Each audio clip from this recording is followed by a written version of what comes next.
میری بیوی ہمیشہ میری غریب بہن کو طعنے دیتی کہ وہ ہر وقت کچھ نہ کچھ لینے آ جاتی ہے، جبکہ میری بہن صرف ہمارے ساتھ وقت گزارنے آتی تھی۔ ایک دن بہن روتے ہوئے چلی گئی۔ میں نے بیوی سے ناراضگی کا اظہار کیا تو وہ رو کر معافی مانگنے لگی اور وعدہ کیا کہ آئندہ ایسا نہیں کرے گی، لیکن اگلے دن پھر وہی سب کچھ دہرایا، یہاں تک کہ بیوی نے غصے میں آ کر میری بہن کو دھکے دے کر نکال دیا۔ وہ چپ چاپ چلی گئی۔ شام کو بیوی سو گئی اور میں اداس دل سے باہر نکلا تو دروازے پر نظر پڑی تو میرے قدموں تلے سے زمین نکل گئی۔ لو جی، پھر سے آ گئی میرے گھر، ان کو اپنے گھر میں چین نہیں ہے۔ جیسے ہی میری بڑی آپا گھر کے دروازے کے اندر داخل ہوئی، میری بیوی رمشا منہ میں بڑبڑانے لگی۔ میں اس کی ساری بات سن چکا تھا، لیکن آگے سے جواب نہیں دیا، اور اسے آگے سے جواب نہ دینا میری سب سے بڑی مجبوری تھی۔ میری بڑی آپا نے مجھے چھوٹے بچوں کی طرح پالا تھا، کیونکہ وہ مجھ سے 12 سال بڑی تھی۔ میری والدہ کا انتقال جب ہوا تب میری عمر 10 سال تھی۔ تب آپا نے ہی مجھے اپنی آغوش میں بھرا تھا۔ وہ میرا بہت خیال رکھتی تھیں۔ میں ہر وقت روتا رہتا تھا۔ میری بہن نے مجھے بچوں کی طرح پالا تھا۔ میں 15 سال کا تھا جب میرے ابا نے آپا کی شادی عمیر بھائی سے کروا دی۔ میں بہت رویا تھا۔ رخصتی کے وقت میری بہن بھی مجھے اپنے ساتھ لگائے بہت روئی تھی۔ مجھے کہتی کہ اپنا خیال رکھنا، پر مجھے کہاں عادت تھی اپنا خیال رکھنے کی۔ میرے کپڑے میری آپا استری کرتی تھی، میرے لیے ناشتہ بناتی تھیں، کھانا بناتی تھیں۔ ہم 2 ہی بہن بھائی تھے۔ میری بہن مجھ پر جان نچھاور کرتی تھی۔ میری بہن کی رخصتی کیا ہوئی، میرے باپ نے تو جیسے مجھ سے آنکھیں پھیر لی تھیں۔ میرے والد نے دوسری شادی کر لی اور سوتیلی ماں کا رویہ میرے ساتھ بہت برا تھا۔ وہ مجھے کھانا تک نہیں دیتی تھیں اور میرے باپ کو میری پرواہ تک نہیں تھی۔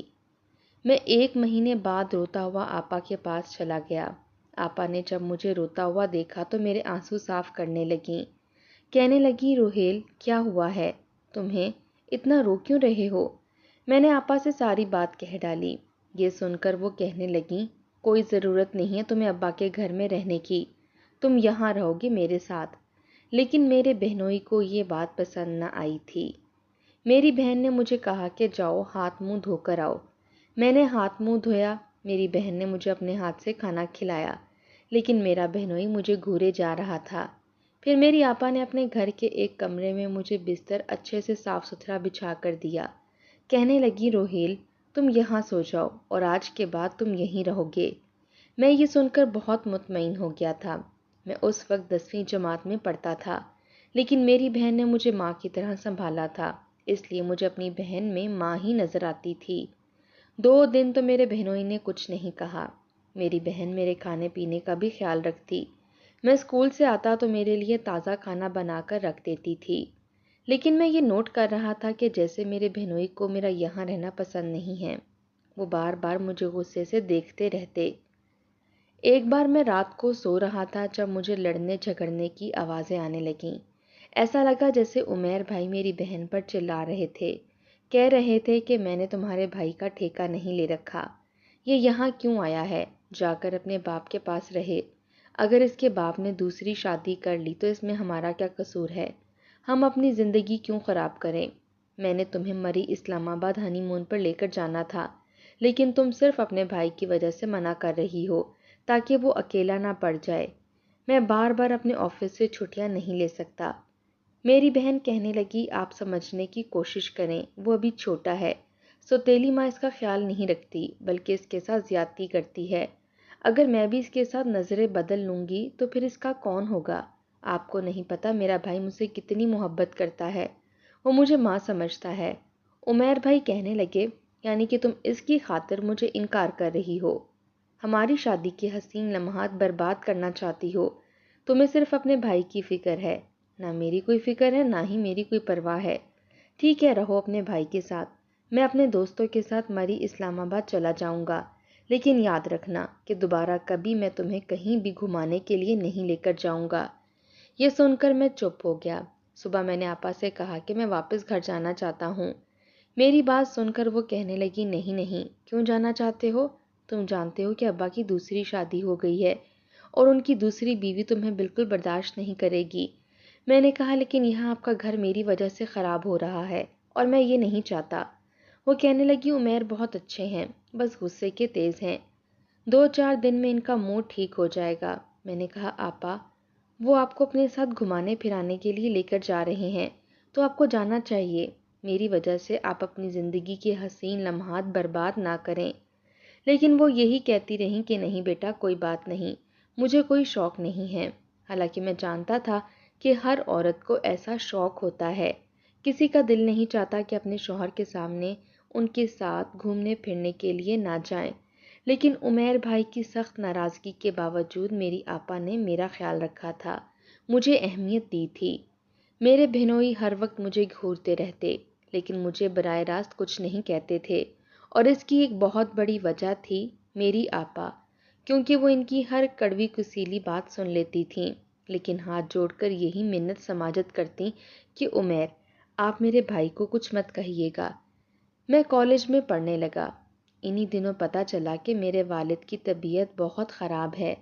جب میں اور آپا ان سے ملنے گئے تو وہ آخری سانسیں بھر رہے تھے، ایسا لگتا تھا جیسے کچھ کہنا چاہتے ہوں لیکن ان کی زبان ان کا ساتھ نہیں دے رہی تھی۔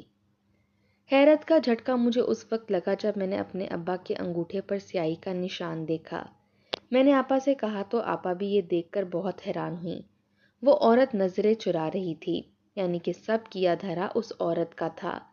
گھر اپنے نام لگوانے کے چکر میں اس نے میرے باپ سے شادی کی تھی اور اب میرے باپ کی یہ حالت کر دی تھی کہ وہ مرنے کے قریب پہنچ گیا تھا۔ وہ میرے ساتھ جان بوجھ کر برا رویہ رکھتی تاکہ میں چلا جاؤں اور وہ پیچھے سے جو چاہے میرے ابا کے ساتھ کرے۔ یہ اتفاق تھا کہ گھر ابھی اس عورت کے نام لگا نہیں تھا، انگوٹھا اس نے بھی کاغذات پر لگوایا نہیں تھا، بس میرے باپ کے انگوٹھے پر ہی سیاہی لگائی تھی کہ ہم لوگ پہنچ گئے۔ میرے والد نے وہ کاغذات کانپتے ہاتھوں سے میری طرف بڑھائے تھے کیونکہ آپا اپنے گھر میں خوش تھیں۔ عمیر بھائی کا اپنا گھر تھا، پھر ان کے اوپر ساس سسر اور کسی دیور نند کی بھی ذمہ داری نہیں تھی۔ ساس سسر ان کے حیات نہیں تھے اور دیور بیرون ملک میں تھے، صرف عمیر بھائی ہی یہاں رہتے تھے۔ میرے والد نے اکھڑتے ہوئے الفاظ میں اپنی دوسری بیوی کو طلاق دی تاکہ وہ بعد میں جائیداد میں حقدار نہ بن سکے، کیونکہ اس نے میرے والد کے ساتھ بہت برا سلوک کیا تھا۔ انہیں سلو پوائزن کھانے میں ڈال کر دیتی تھی تاکہ آہستہ آہستہ وہ اندر سے مرنے لگیں۔ میرے باپ نے دم توڑ دیا اور میں بہت رویا تھا، لیکن اب میں آپا کے گھر پر نہیں رہتا تھا، وہ عورت بھی واپس جا چکی تھی۔ میں اپنے گھر پہ رہنے لگا، لیکن کھانا آپا ہی بناتی تھیں۔ 3-4 دن کا کھانا وہ گھر آ کر پکا کر فریج میں رکھ جاتی، ناشتہ وغیرہ میں خود بنا لیتا تھا۔ ابا کی دکان سے جو کرایہ آتا تھا اس میں میرے کالج کی فیس بھر جاتی، باقی کھانا پینے کی مجھے زیادہ پرواہ نہیں تھی کیونکہ آپا مجھ سے پیسے نہیں لیتی تھیں، کھانے کا سارا سامان خود لے کر آتی تھیں اور پکا کے فریج میں رکھ جاتی۔ وہ میرا بہت خیال رکھتی، حالانکہ انہی دنوں وہ حاملہ بھی تھیں۔ اس دوران بھی انہوں نے میرا بہت خیال رکھا تھا۔ اپنے گھر سے آئے روز وہ میرے گھر میں آتی اور وہ بھی عمیر بھائی سے چھپ کر، اور میرا کھانا بنا کر چلی جاتی۔ اللہ نے میری آپا کو ایک بہت پیارے بیٹے سے نوازا تھا۔ عمیر بھائی بہت خوش تھے اور میں تو اپنے بھانجے کو دیکھ کر پھولے نہیں سما رہا تھا، میرا تو جیسے دل لگ گیا تھا۔ عمیر بھائی کا رویہ بھی کافی بہتر ہو گیا تھا۔ میں اپنے بھانجے کو بہت پیار کرتا تھا۔ کالج سے یونیورسٹی اور یونیورسٹی سے پھر میں جاب کرنے لگا۔ وقت بہت تیزی سے گزرنے لگا تھا۔ اب آپا کو میری شادی کی فکر ستانے لگی۔ بھانجے کے بعد اللہ نے مجھے ایک پیاری سی بھانجی دی، لیکن انہی دنوں عمیر بھائی کی نوکری بیرون ملک لگ گئی اور وہ بیرون ملک چلے گئے۔ میری آپا اکیلی ہو گئی تھیں، عمیر بھائی کے بعد بہت اداس تھیں۔ میں آپا کے گھر میں رہنے لگا، اپنے بھانجے بھانجیوں کو سنبھالتا بھی تھا اور پیار بھی بہت کرتا تھا۔ انہی دنوں آپا کے پڑوس سے ایک لڑکی آنے لگی، رمشا، میری آپا کے ساتھ بہت پیار کرتی تھی، کبھی کبھی تو کھانا بھی بنا دیتی تھی۔ میں نے نوٹ کیا وہ اکثر اسی وقت آتی تھی جب میں آپا کے گھر ان سے ملنے آتا۔ میرا زیادہ تر وقت ان کے بیٹے فیضان اور ان کی بیٹی بشرا کے ساتھ ہی گزرتا تھا۔ میں اپنے بھانجے بھانجی کے ساتھ بہت اٹیچ تھا، مجھے ان پر بہت پیار آتا تھا۔ جب بھی میں آتا تو وہ دونوں میرے ساتھ بیٹھ جاتے. ہم کبھی لوڈو کھیلنے لگتے تو کبھی کیرم. میں نے نوٹ کیا کہ وہ بھی بہانے سے کبھی ہمارے ساتھ کھیلنے لگتی تو کبھی چائے بنا کر لے آتی. کبھی وہ فرینچ فرائز بناتی تو کبھی چکن سینڈوچ. کچھ نہ کچھ وہ کرتی رہتی. بہرحال لڑکی خوبصورت تھی اور مجھ میں دلچسپی بھی لے رہی تھی اور میں بھی اسے پسند کرنے لگا. یہ سلسلہ آگے بڑھنے لگا. اب ہم دونوں بات چیت کر لیا کرتے تھے. پھر محبت کا اظہار میں نے ہی کیا. رمشا تو اس دن بے حد خوش تھی. سب سے بڑی وجہ یہ بھی تھی کہ اس کی آپا کے ساتھ بہت بنتی تھی، بہت پیار جتاتی تھی، اور میں چاہتا تھا کہ جس سے بھی میری شادی ہو وہ میری آپا کو ویسی ہی عزت دے جیسے کہ میں دیتا ہوں. جب میں نے آپا کو رمشا کے بارے میں بتایا تھا وہ بے حد خوش ہوئیں. کہنے لگیں وہ تو بہت اچھی لڑکی ہے. جب گھر میں آتی ہے تو فضان اور بشرا کا بھی بہت خیال رکھتی ہے. اچھا ہے کہ وہ میری بھابھی بن جائے. آپا نے ہی رمشا کا رشتہ مانگا تھا جو کہ منظور ہو گیا. ان دنوں میں بہت خوش تھا. شادی کی ساری شاپنگ آپا نے رمشا کے ساتھ مل کر ہی کی تھی. میری بہن نے عمیر بھائی کو بہت کہا کہ میری شادی پر پہنچیں، لیکن وہ کہنے لگے اتنا آسان نہیں ہے آنا. عمیر بھائی میری شادی پر بھی نہیں آئے، گو کہ میری شادی سادگی سے ہی ہوئی تھی. زیادہ بارات نہیں گئی تھی، لیکن بہرحال شادی خیریت سے ہو گئی تھی. مجھے بھی لگا جیسے میرا گھر بن گیا ہے. رمشا نے آتے ہی سب کچھ سنبھال لیا تھا اور میں بہت خوش ہوا تھا. آپا روز ہی میرے گھر آ جاتی اور رمشا کو بتاتی رہتی کہ مجھے کیا پسند ہے کیا نہیں پسند. گھر کی ہر چیز کے بارے میں آپا اسے سمجھاتی رہتی. میں بہت پرسکون ہو چکا تھا کہ چلو آپا اور رمشا کی آپس میں بہت بنتی ہے. جب میں گھر آتا تو دونوں بچوں کو دیکھ کر میں خوش ہو جاتا. میں ان کے لیے آئس کریم تو کبھی چاکلیٹ کچھ نہ کچھ لے کر ہی آتا تھا اور وہ ماموں ماموں کرتے ہوئے میرے سینے سے لگ جاتے. کچھ دنوں سے میں نے یہ نوٹ کیا جیسے آپا بہت پریشان تھیں، لیکن مجھے وجہ بھی سمجھ نہیں آ رہی تھی. میں نے 2-3 بار پوچھا کہ آپا کیا بات ہے، آپ اتنی چپ چپ کیوں ہیں، لیکن وہ مسکرا کر کہتی کہ کوئی بات نہیں ہے، سب ٹھیک ہے. تم بتاؤ تمہاری نوکری کیسی چل رہی ہے. پتہ نہیں کیوں مجھے یہ محسوس ہو رہا تھا جیسے آپا مجھ سے کچھ چھپا رہی ہیں. میں کئی بار پوچھ چکا تھا لیکن بتاتی ہی نہیں تھیں. ایک بار میں گھر پر آیا تو بشرا مجھے کہنے لگی کہ ماموں بابا فون نہیں اٹھا رہے، ہم سے بات بھی نہیں کر رہے، اور اس بار تو بابا نے پیسے بھی نہیں بھیجے، ہمارے اسکول کی فیس بھی نہیں دی. یہ سن کر میں پریشان ہو کر رہ گیا کہ اتنی بڑی بات آپا نے مجھ سے کیوں چھپائی. جب میں نے آپا سے پوچھا تو وہ رونے لگیں. کہنے لگیں پچھلے 1 مہینے سے عمیر نے مجھ سے بات نہیں کی، انہوں نے پیسے بھی نہیں بھیجے، اب تو ان کا فون تک بند ہے. میں ان کے کئی دوستوں سے پوچھ چکی ہوں لیکن جو باتیں وہ بتا رہے ہیں وہ سن کر میں بہت ڈر گئی ہوں. میں نے کہا کیا بتا رہے ہیں وہ؟ میری آواز بلند ہوئی تھی. میری آپا سسک سسک کر رونے لگیں. کہنے لگی سب کہہ رہے ہیں کہ انہوں نے وہاں شادی کر لی ہے. یہ خبر تو واقعی بہت تکلیف دہ تھی. میری آپا میرے ساتھ لگ کر رونے لگیں. کہنے لگیں عمیر ایسا کیسے کر سکتے ہیں؟ کیا ان کو میرا خیال نہیں آیا؟ کیا اپنے بچوں کا خیال نہیں آیا؟ بتاؤ میں یہاں پر کیسے زندگی جیوں؟ میرے بچوں کی اسکول کی فیس تک نہیں ہے. جس طرح سے وہ بلک بلک کر رو رہی تھیں میں ان کو اپنے ساتھ لگائے چپ کروانے لگا. رمشا کھڑی ساری باتیں سن رہی تھی، دیکھ بھی رہی تھی، لیکن آگے بڑھ کر اس نے میری آپا کو ایک بار بھی تسلی نہیں دی تھی. میں نے کہا آپ کو فکر کرنے کی ضرورت نہیں ہے، میری تنخواہ اچھی ہے اور ہم 2 ہی تو افراد ہیں، ہمارا اتنا خرچہ تھوڑی ہے، بچوں کی فیس بھی میں بھر دیتا ہوں. آپا کہنے لگی نہیں نہیں کوئی ضرورت نہیں ہے، میں سوچ رہی تھی کہ بچوں کے اسکول میں ہی ٹیچر کی نوکری کر لیتی ہوں، اس طرح سے بچوں کی فیس بھی آدھی ہو جائے گی اور میں فیس بھر دوں گی. تم فکر نہ کرو، اچھا نہیں لگتا، اور اتنی تنخواہ تو مل ہی جائے گی کہ میں گھر چلا سکوں، کچھ ٹیوشن پڑھا لوں گی. میں نے کہا میرے ہوتے ہوئے آپ کو کوئی جاب کرنے کی ضرورت نہیں ہے، آپ نے بھی تو مجھے سنبھالا ہے، تو کیا میں آپ کو بے یار و مددگار چھوڑ دوں گا؟ اب آپ مجھ سے غیروں والی باتیں نہ کریں خدا کے لیے. میں نے اگلے روز ہی جا کر دونوں بچوں کی فیس بھر دی. وہ اسکول جانے لگے. میں نے آپا کو گھر کا سارا راشن ڈلوا دیا. جب میں گھر آیا تو میں نے دیکھا کہ رمشا کا منہ بنا ہوا تھا. میں نے کہا اب تمہیں کیا ہوا ہے؟ وہ کہنے لگی کچھ نہیں، ہمارے سر پر تو آپ کی آپا اور ان کے بچوں کا بوجھ بڑھ گیا ہے. پہلی بار رمشا کے منہ سے ایسی بات سن کر مجھے بہت تکلیف ہوئی تھی. میں نے کہا تم پر کیا بوجھ پڑا ہے؟ کیا کہہ دیا میری آپا نے تمہیں؟ میرے پیسوں پر ان کا بھی حق ہے۔ وہ کہنے لگی، ہاں سب کا حق ہے، بس میرا حق نہیں۔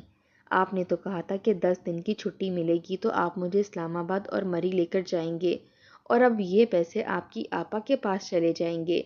میں نے کہا، اپنی بہن کو اس حال میں چھوڑ کر تمہیں کیا لگتا ہے کہ مجھے مری اسلام آباد گھومنے پھرنے کے لیے جانا چاہیے؟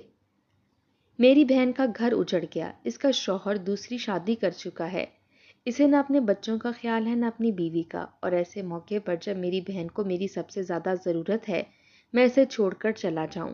تمہیں نہیں پتا، میری بہن میری ماں ہے، انہوں نے میری خاطر بہت قربانیاں دی ہیں۔ وہ کہنے لگی، ہاں آپ دونوں بہن بھائی ایک دوسرے کی قربانیوں کے احسانات چکاتے رہو۔ زندگی تو میری برباد ہو گئی، کتنا کچھ سوچا تھا میں نے کہ شادی کے بعد یہاں جاؤں گی وہاں جاؤں گی، گھوموں گی پھروں گی، آزادی سے زندگی گزاروں گی، لیکن آپ کی آپا تو روزی میرے گھر آ جاتی ہیں، سارا کچھ مجھے کرنا پڑتا ہے۔ میں یہ سن کر بہت غصے میں آ گیا، میں نے رمشا کے ساتھ بہت جھگڑا کیا، میں نے کہا، خبردار جو تم نے میری آپا کو کچھ بھی کہا تو۔ پھر تو جیسے رمشا کو میری بہن سے چڑ سی ہو گئی تھی، جب بھی آپا گھر پر آتی تو رمشا اپنا کمرہ بند کر کے اندر بیٹھ جاتی، حالانکہ میں اسے کئی بار سمجھا چکا تھا کہ آپا کے ساتھ ایسا رویہ مت رکھو، لیکن وہ میری بات نہیں سنتی تھی۔ کچھ دن بعد ہی آپا مجھ سے کہنے لگیں، اگر تم رمشا کو لے کر اسلام آباد مری جانا چاہتے ہو تو کیوں نہیں جا رہے؟ میں نے کہا، آپا اتنا بھی ضروری نہیں ہے جانا، لیکن میری آپا نے زبردستی مجھے بھیجا تھا۔ رمشا بہت خوش تھی۔ میں 8 دن بعد ہی واپس آ گیا، حالانکہ 15 دن کا ٹور تھا، لیکن مجھے ایک تو آپا کی فکر تھی، دوسرا فضان کو ٹائیفائیڈ ہو گیا تھا، اور آپا نے روتے ہوئے مجھے فون کیا تھا کہ فضان کی طبیعت ٹھیک نہیں ہے، اس کا بخار نہیں اتر رہا۔ میں نے جلدی سے ٹکٹ کروائی اور واپس آ گیا، اور رمشا بہت غصے میں تھی۔ وہ بار بار کہہ رہی تھی کہ آپ کی بہن سے برداشت نہیں ہو رہا کہ ہم لوگ کہیں 4 دن خوشی کے نہ گزار لیں۔ میں نے کہا، تم ہر وقت یہ کیوں سوچتی رہتی ہو؟ یہ میری وہی بہن ہے جس کے گھر پر تم آ کر اس کے کام میں مدد کرتی تھی اور یہیں پر رہتی تھی۔ تمہارا اپنے گھر میں دل نہیں لگتا تھا، اور میں نے تم سے شادی صرف اپنی آپا کی وجہ سے کی ہے، کیونکہ تم ان کے ساتھ بہت اچھے طریقے سے رہتی تھی، تمہارا رویہ ان کے ساتھ بہت اچھا تھا۔ وہ کہنے لگی کہ میں نے سب کچھ آپ کے لیے کیا تھا، کیونکہ مجھے آپ سے محبت ہو گئی تھی، ورنہ مجھے آپ کی بہن سے کوئی غرض نہیں تھا۔ یہ سن کر میں حیران رہ گیا کہ یہ لڑکی اتنی مطلب پرست تھی۔ ایک بار میرے باس نے مجھ پر چوری کا جھوٹا الزام لگا کر مجھے نوکری سے نکال دیا۔ ان دنوں میں بہت پریشان تھا۔ 1 مہینے کے اندر اندر میری ساری سیونگ ختم ہو گئی، کیونکہ بشرا اور فضان کی بھی فیس میں ہی بھر رہا تھا، اور آپا کے گھر کے اخراجات بھی فی الحال میرے سر پر ہی تھے۔ ساری سیونگ ختم ہو چکی تھی اور میں بے حد پریشان تھا، کیونکہ مجھے دوسری نوکری نہیں مل رہی تھی۔ انہی دنوں میرے سسر میرے گھر پر آئے۔ جب انہیں پتا چلا کہ میری نوکری چھوٹ چکی ہے اور کہیں جاب نہیں مل رہی، تو وہ کہنے لگے کہ رمشا کی وراثت میں 50 لاکھ کی رقم آئی ہے، تم اس سے کوئی چھوٹی موٹی فیکٹری کھول لو تاکہ تمہارا اپنا کام شروع ہو سکے۔ حالانکہ میں وہ پیسے لینے نہیں چاہتا تھا، لیکن میرے سسر نے بہت اصرار کیا۔ پھر رمشا نے بھی کہا کہ آپ لے لیں وہ پیسے اور کوئی کام شروع کریں۔ میں نے ان پیسوں سے ایک چھوٹی سی جگہ خریدی تھی اور کچھ مشینیں خرید کر فیکٹری میں مردانہ جینز کی پینٹ کا کام شروع کر دیا۔ اب میرا کام چلنے لگا تھا، مجھے ترقی ملنے لگی، لیکن رمشا کا احسان میرے سر پر بڑھنے لگا، کیونکہ میں نے اسی کی وراثت کے پیسوں سے یہ سب کیا تھا۔ حالانکہ ساری محنت میری تھی، لیکن پھر بھی وہ مجھ پر اپنا حکم چلانے لگی، بار بار مجھ پر یہی جتاتی کہ اگر میرا باپ پیسے نہ دیتا تو آپ بھی فاقے کاٹ رہے ہوتے اور آپ کی بہن بھی۔ حالانکہ میں انتھک محنت کر رہا تھا، دن رات محنت کر کے میں نے اس فیکٹری کو چلایا تھا، لیکن رمشا کو میری محنت نظر نہیں آ رہی تھی، بس اپنے باپ کا پیسہ یاد آ رہا تھا۔ ایک بار کہنے لگی کہ یہ میرے باپ کا پیسہ ہے جس سے آپ نے کاروبار شروع کیا، اس لیے اب اپنی بہن کو 1 پائی بھی نہیں دیں گے۔ میں نے اسے بہت پیار سے سمجھایا کہ میری ایک ہی بہن ہے اور وہ تمہیں کچھ بھی نہیں کہتی، تمہیں کیا مسئلہ ہے؟ وہ تھوڑی دیر کے لیے گھر آ جاتی ہے یا میں اس کے چند خرچے اٹھا لیتا ہوں۔ حالانکہ اب تو آپا نے اسی اسکول میں جاب کرنی شروع کر دی تھی جہاں بشرا اور فضان پڑھتے تھے، اس لیے بچوں کی فیس وہ مجھ سے نہیں لیتی تھی، اور راشن کا بھی کافی سامان وہ خود لے لیتی تھی۔ مجھے بار بار منع کرتی کہ پیسے مت دیا کرو، لیکن یہ تھا کہ میری آپا مجھ سے ہر تیسرے دن ملنے آ جاتی۔ جب بھی آتی میرے لیے کچھ نہ کچھ پکا کر لاتی تھیں، اور مجھے آپا کے ہاتھ کے کھانے بہت پسند تھے، اور رمشا کا منہ بن جاتا۔ پتہ نہیں سے میری بہن سے کیا خار آنے لگی تھی، وہ تو انہیں برداشت ہی نہیں کرتی تھی۔ ایک بار میں گھر پر آیا تو آپا روتے ہوئے گھر سے باہر نکل رہی تھیں۔ فضان اور بشرا بھی اداس سے تھے۔ میں نے آپا سے رونے کی وجہ پوچھی تو کہنے لگیں کوئی بات نہیں، کچھ نہیں ہوا، یہ کہہ کر وہ اپنے گھر چلی گئیں۔ میں نے رمشا سے پوچھا تو کہنے لگی میں نے انہیں نکالا ہے۔ یہ سن کر تو میرا دماغ گھوم کے رہ گیا۔ میں نے کہا تم کون ہوتی ہو میرے گھر سے میری بہن کو نکالنے والی؟ وہ کہنے لگی اس گھر کا خرچہ میرا باپ بھرتا ہے، اسی کے دیے ہوئے پیسے پر تم کام کر رہے ہو۔ میں نے کہا انہوں نے مجھے پیسہ دیا ہے، مجھے خریدا نہیں ہے، اور ویسے بھی اگر تم بار بار اپنے پیسے کا روب مجھ پر جماؤ گی تو میں تمہیں پیسے واپس کر دیتا ہوں۔ وہ کہنے لگی کہ مجھے 50 لاکھ نہیں چاہیے، تمہاری فیکٹری چاہیے، مجھے ساری فیکٹری اور سب کچھ چاہیے، تم جیسے خالی ہاتھ تھے ویسے ہی خالی ہاتھ رہ جاؤ گے۔ یہ سن کر مجھے بہت غصہ آیا۔ میں نے ایک زوردار تھپڑ رمشا کے منہ پر مارا اور وہ دور جا کر گری تھی، ساتھ ہی بے ہوش بھی ہو گئی۔ یہ دیکھ کر میں پریشان ہو گیا۔ اسے لے کر جب ہاسپٹل گیا تو پتہ چلا کہ وہ حاملہ ہے اور بہت کمزور ہے۔ اگر میں نے اس کا خیال نہیں رکھا تو بچہ ضائع ہونے کا خطرہ بھی ہو سکتا ہے۔ رمشا کو ہوش آیا تو وہ رونے لگی، کہنے لگی کہ میرے ساتھ نہیں رہے گی، لیکن میں اس کی منت سماجت کرنے لگا کہ میں اپنے کیے کی اس سے معافی مانگتا ہوں، اب اس کے ساتھ اپنا رویہ اچھا رکھوں گا۔ مجھے ویسے بھی شروع سے بچوں سے بہت لگاؤ تھا، میں تو آپا کے بچوں سے بھی بہت پیار کرتا تھا، اور اب تو میرا بچہ ہونے والا تھا۔ میں نے رمشا کا بہت خیال رکھا، میری آپا نے بھی رمشا کو بستر سے پاؤں نیچے نہیں رکھنے دیا۔ تب تک تو رمشا کا رویہ بھی آپا کے ساتھ بہتر تھا، لیکن جیسے ہی اللہ نے مجھے بیٹا دیا رمشا تو یوں تھی کہ جیسے اس نے مجھ پر کوئی احسان کر دیا ہو۔ میرا بچہ میری کمزوری بن گیا تھا، میں اسے بہت پیار کرتا تھا، اس لیے میں رمشا کو کچھ نہیں کہتا، لیکن ایک بار تو جیسے اس نے حد کر دی۔ اس نے آپا کو بہت باتیں سنائی، یہاں تک کہ آپا روتے ہوئے گھر سے واپس جا رہی تھیں۔ جب میں گھر کے اندر داخل ہوا آپا روتے ہوئے جا چکی تھیں، کہنے لگی اب نہیں آؤں گی۔ یہ سن کر میں نے رمشا سے بہت جھگڑا کیا۔ میں نے کہا میرا بچہ مجھے دو اور نکل جاؤ میرے گھر سے۔ میری اس دھمکی پر وہ ڈر گئی اور اس نے رو کر مجھ سے معافی مانگی، کہنے لگی کہ وہ آئندہ میری بہن کو کچھ نہیں کہے گی۔ میں نے اپنا رویہ رمشا کے ساتھ ٹھیک کر لیا، لیکن وہ باز نہیں آتی تھی۔ کبھی نہ کوئی تانا میری بہن کو دے ہی دیتی تھی، کہتی تھی اپنا گھر تو تم بسا نہیں سکی، اپنے شوہر پر توجہ دی ہوتی تو آج وہ تمہیں چھوڑ کر نہ جاتا۔ اپنے شوہر کو تو تم نے اپنے سے دور رکھ کر مجبور کر دیا کہ وہ بیرون ملک جا کر دوسری شادی کرنے پر مجبور ہو گیا، اور اب میرا گھر برباد کرنا چاہتی ہو کہ تمہارا بھائی بھی مجھے چھوڑ دے اور تم اس گھر پر عیش کرو۔ میری آپا رونے لگیں، کہنے لگیں کہ تم غلط سوچ رہی ہو، میں نے تو ایسا کبھی نہیں سوچا، میں نے تو اپنے بھائی کو اپنا حصہ بھی دے دیا، کبھی اس سے پیسے مانگے ہی نہیں، اور اب بھی اپنے گھر کے زیادہ تر اخراجات میں خود ہی اٹھانے لگی ہوں، بس بھائی کی محبت میں یہاں چلی آتی ہوں۔ لیکن رمشا کی کڑوی زہریلی باتیں بڑھنے لگیں۔ ایک بار میری بہن نے کہا کہ جس طرح سے تم مجھ سے زبان درازی کرتی ہو، میں چاہوں تو تمہارے منہ پر تھپڑ دے ماروں، اور اتنا بھی جانتی ہوں کہ میرا بھائی کبھی بھی مجھ سے پلٹ کر سوال تک نہیں کرے گا، کیونکہ وہ جانتا ہے کہ تم کتنی بدتمیز ہو۔ اس بات پر رمشا کو اتنا غصہ آیا کہ اس نے دھکے دے کر میری بہن کو گھر سے نکال دیا۔ اس وقت آپا بہت روئی تھیں۔ جب میں گھر آیا تو رمشا بہت غصے میں تھی، کہنے لگی یا تو تمہاری بہن اس گھر میں رہے گی یا میں، اور میں اپنا بچہ اپنے ساتھ لے جاؤں گی۔ اس نے مجھ سے بہت جھگڑا کیا، میرا بچہ بھی رمشا کے بغیر نہیں رہتا تھا، اس لیے میں اسے میکے نہیں بھیج سکتا تھا۔ میں آپا کے پاس آیا تو آپا بہت رو رہی تھیں۔ مجھے فیضان نے بتایا کہ ممانی نے آپا کے ساتھ بہت بدتمیزی کی ہے۔ میں اپنی بہن کو جھوٹی تسلی بھی نہ دے سکا، واپس اپنے گھر آ گیا۔ بڑے پیار سے رمشا کو سمجھانا چاہا، لیکن وہ کچھ سننے کو تیار نہ تھی۔ دوسرے دن میرے سسر بھی آ گئے، کہنے لگے کہ اگر تم نے اپنا رویہ میری بیٹی کے ساتھ ایسا ہی رکھا تو میں تمہاری فیکٹری بھی تم سے چھین لوں گا اور اپنی بیٹی اور نواسے کو بھی لے جاؤں گا۔ ساری زندگی تم اپنے بچے کی شکل دیکھنے کے لیے ترستے رہو گے۔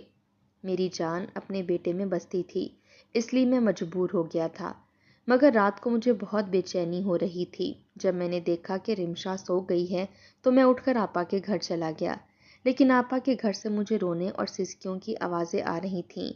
میری تو جیسے جان نکلی تھی۔ جیسے ہی میں نے دروازہ کھولا تو آپا چارپائی پر لیٹی ہوئی تھیں، آنکھوں سے آنسو بہہ رہے تھے۔ بڑے اکھڑے اکھڑے لفظوں سے بشریٰ اور فیضان سے بات کر رہی تھیں کہ ایک بار اپنے ماموں کو بلا کر لے آؤ، بس آخری بار اسے دیکھنا چاہتی ہوں تاکہ سکون سے مر سکوں۔ یہ سن کر تو میرے ہوش اڑے تھے۔ میں اپنی بہن کے پاس آیا، رونے لگا، کہنے لگا آپا آپ کو کچھ نہیں ہوگا، لیکن وہ اپنے سینے پر ہاتھ سہلا رہی تھیں جیسے کسی کرب سے گزر رہی ہوں۔ کہنے لگیں بس میرے بچوں کا خیال رکھنا۔ میں فوراً سے آپا کو ڈاکٹر پر لے گیا، لیکن میری آپا اس دنیا سے جا چکی تھیں۔ میں بہت رویا، اتنا کہ میں بیمار ہو گیا۔ مجھے بیمار دیکھ کر رمشا کے ہوش اڑے تھے۔ اسے اپنی غلطی کا احساس اس وقت ہوا جب میری آپا دنیا میں رہی ہی نہیں۔ اس نے بشریٰ اور فیضان کا بھی خیال رکھنا شروع کر دیا۔ مجھ سے معافیاں بھی مانگتی رہی کہ اسے نہیں پتا تھا کہ یہ سب ہو جائے گا۔ میں نے کہا اب تمہاری معافیاں میری بہن کو واپس تو نہیں لا پائیں گی۔ نہ رمشا کا اچھا رویہ میرا دل صاف کر سکا اور نہ ہی میرے دل میں رمشا کی محبت ڈال سکا۔ میں اس کے ساتھ زندگی گزارنے پر مجبور ہوں کیونکہ وہ میرے بچے کی ماں ہے، لیکن میرے دل سے وہ اتر چکی ہے کیونکہ میری ماں جیسی بہن کو اس نے بہت تکلیفیں دی تھیں۔ وقت گزر چکا ہے۔ آج میں نے اپنی بھانجی کی شادی کر دی اور فیضان بھی اچھی نوکری کرنے لگا ہے۔ یہ بھی خبر مجھے مل چکی تھی کہ اس کے باپ نے جس عورت سے شادی کی تھی اس عورت نے اس پر جھوٹا الزام لگا کر اسے جیل میں بند کروا دیا۔ اس نے میری بہن کے ساتھ زیادتی کی تھی اور آج وہ لندن کی جیل میں بیٹھا اپنی زندگی کے آخری دن گن رہا تھا۔ فیضان کامیاب ہو چکا تھا، اچھا کام کر رہا تھا اور آج کل رمشا اس کے لیے رشتہ ڈھونڈ رہی تھی۔ کئی بار مجھ سے معافیاں مانگ چکی تھی لیکن میرا سکوت نہیں ٹوٹا تھا۔ میں دوبارہ سے رمشا سے ہنس کر بات نہیں کر سکا۔ ابھی بھی میرے دل میں یہی ملال تھا کہ کاش اس نے میری آپا کے ساتھ ایسا نہ کیا ہوتا۔